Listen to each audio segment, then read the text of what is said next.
Hey everyone and welcome. Let's talk about something incredible. Something that's probably happening in your kitchen right now. I'm talking about the invisible workers, these tiny little chefs that are behind some of the best foods you've ever eaten. We're diving into fermentation. I mean, really think about it.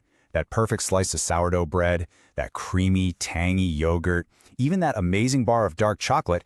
What if I told you that none of them would exist without billions of tiny, invisible workers?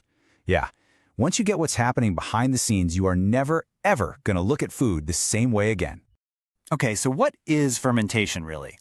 At its heart, it's just a transformation. You've got these helpful little microorganisms. We're talking yeast, bacteria, and their job is to break down sugars in food. And when they do that, they totally change it. They create brand new flavors, new textures, and they can even pump up the nutrients. I love this description. It's like nature's own way of cooking. No heat needed, just microbes, time, and a little bit of magic. So, yeah, it makes food taste interesting, for sure. But it's so much more than that. This whole process makes food fundamentally better in a few really important ways. Let's get into why this ancient technique is, well, still so important today. And the benefits are just so practical. For starters, it's one of the oldest ways humans have preserved food, extending shelf life without a fridge. Then, it packs your food with probiotics. Those are the good bacteria that are amazing for your gut. It can also create new vitamins like B vitamins, which is wild. And of course, the big one for a lot of us, it creates these unbelievably complex, delicious flavors. It makes total sense why pretty much every single culture on the planet has its own special fermented foods. Okay, now for the fun part. I'm willing to bet you are eating and loving way more fermented foods than you even know. So let's do a little rapid-fire round of some things you probably have in your house right now that are secretly the work of our tiny microbial friends. Let's start with the obvious one, bread. You know that beautiful, puffy, airy loaf? That's all yeast. The yeast is literally eating the sugar in the dough, and, well, it burps out carbon dioxide gas. Those little gas bubbles get trapped, and that's what makes the dough rise. That right there? Pure fermentation. What about yogurt? Well, you take some milk, add a couple of types of friendly bacteria, and they just go to town. They eat up the milk sugar, which is called lactose, and what they produce is lactic acid. And that acid does two things. It gives yogurt that classic tangy taste, and it makes the milk thicken up into that creamy texture. So cool. And then there's cheese. I mean, come on, from a sharp cheddar to a gooey brie or a funky blue cheese, almost every single one starts its life with fermentation. It's this amazing dance between milk, some very specific bacteria or even molds, and just time. And the result is this mind-blowing range of flavors. Okay, here's the one that blows a lot of people's minds. Chocolate. Yeah, chocolate. Raw cocoa beans? They're super bitter, they don't really smell like anything special. But right after they're picked, they have to be fermented for days. This step is non-negotiable. It's what creates all those deep, rich, fruity notes that we associate with chocolate. Seriously, without fermentation, chocolate just isn't chocolate. And the process can be ridiculously simple.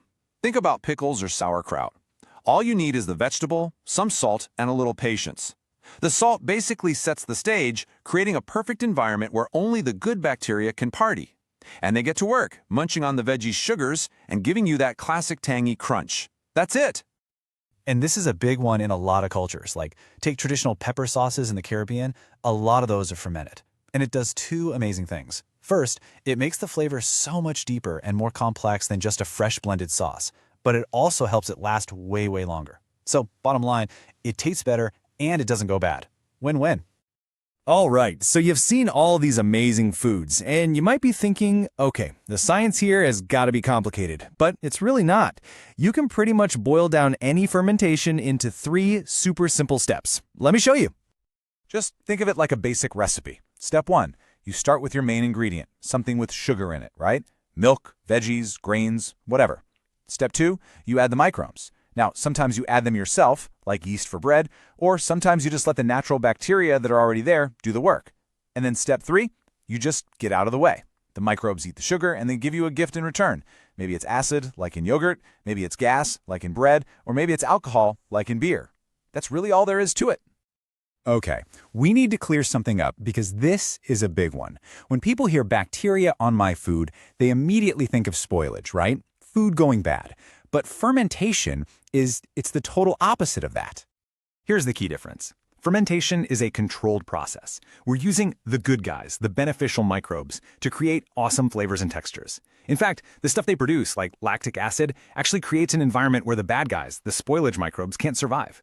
So fermentation is all about protecting and preserving food. Spoilage is just chaos, uncontrolled decay that ruins it. And you know what the best part of all this is? You don't need a lab coat or a bunch of fancy equipment.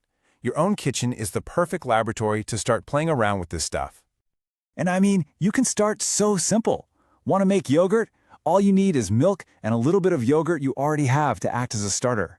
Want sauerkraut? It's just cabbage and salt in a jar. That's it. Or maybe try that fermented pepper sauce. And hey, don't forget, like we said, every time you bake bread, you're already doing it. You're a fermenter. As long as you follow a decent recipe and keep things clean, the little microbes will handle the heavy lifting. So let me leave you with this one thought. The next time you bite into a slice of really good sourdough, or have a spoonful of yogurt, or even just put a little hot sauce on your eggs, just pause for a second and remember what's really happening in there. You're not just eating, you're taking part in this amazing ancient partnership between us humans and these tiny invisible microbes. It really does change how you look at your kitchen, doesn't it? So I'm curious, now that you see how simple and frankly how cool this all is, what's the first thing you might try? You gonna go for some homemade sauerkraut? Maybe some yogurt? There are so many places to start.